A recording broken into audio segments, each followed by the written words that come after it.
48 days out from November's general election, certainly one of the most unusual presidential elections we've seen in a long time. But there are also several statewide and local issues and candidates for Idahoans to decide. However, if you need another reminder about the importance of participating, today is National Voter Registration Day. But Idaho makes it easy to register at the polls on Election Day. So if you don't do it today or the next couple of weeks, you got a little time. But what's not so easy, deciding who gets your vote and deciphering the political propaganda meant to persuade you. Whenever we fact-check a campaign ad, as we have in past election years, and point out some parts of it that are either misleading, used out of context, or just flat out not true, we get asked, well, why then are political ads allowed to say such things? Well, a Boise State professor just published an article about that very thing. And he explains to Joe Paris, it's the First Amendment that paves the way for political candidates to play fast and loose with the truth in their political plugs. Clock's ticking, closer and closer to Decision Day. We've got an election coming up in less than 2 months, and it's on everybody's minds every single day. Dr. Jeff Spurlock is the Associate Chair of Integrated Media in the Department of Media at Boise State. He's also the author of a timely piece in Etc. The article is called Green Light, How Political Candidates Can Stretch the Truth in Broadcast Television Ads. Did you know? Political candidates have a lot of leeway in political ads that you see on broadcast TV. Political ads, regardless of what is said in there, is protected, and there's nothing that anybody can do about it. Political candidates know that what they're putting in their broadcast ads everything might not be the truth.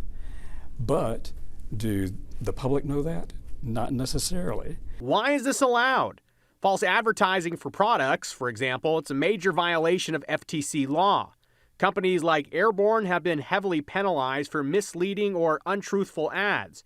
Dr. Spurlock writes in his piece, Airborne paid more than $23 million in a settlement over false advertising of their Miracle Cold Buster. Too bad they weren't a politician giving a campaign ad. Political speech is protected by a founding foundation of America. The U.S. Constitution, the First Amendment, protects these political ads. They can lie to their heart's content. There is some nuance between a candidate advertisement and a political action committee commercial, but for the most part, it's on the voters to ascertain what is fact, what is fiction, and what falls in between it. I think they would roll in their graves right now, as far as Jefferson and Adams and Washington, Benjamin Franklin, when they see the ads that are going on television right now. Has mudslinging been with us forever? Yeah, it's always been with us forever. It's going to be with us forever. But as far as advertisements, I don't think this is what they envisioned back then. But it is where we are at this point in time. So what to do about the fact that a chunk of the electorate doesn't even know they're being lied to? Do your due diligence. Check out your facts. Make sure that what you think might be true or might be false, check it out first before you go to the polls. And I mean, that takes work. Oh, it does take work, and not everybody is going to do it. As we approach Election Day, Dr. Spurlock is reminded why this is a crucial conversation right now. You know, this is our right. This is our privilege. We have our right. We have our privilege to hire the next president, and we all should do it. So if you look at FCC rules on political ad content, they make it very clear. Broadcast stations like KTVB, we can't censor ads from legally qualified candidates. Also, the FCC doesn't pre-approve content or ensure that it's accurate, and neither can we. Broadcast networks, though, they're different than cable channels, and they have a slightly different rule and relationship with censorship and advertising and really accepting that. But Brian, a lot of this also does come down to being a legally qualified candidate. There's a whole list of things that the FCC says you have to do. You can't just say you're running for office, right, then buy ads and say whatever you want.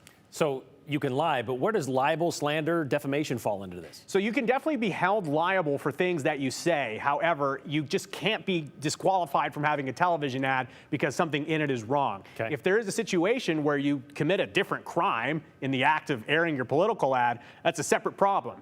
But there's not blanket immunity just because it's a political ad. Gotcha. All right, so next time we get these questions, now we know you can say whatever you want on these political TV ads. Thanks, Joe.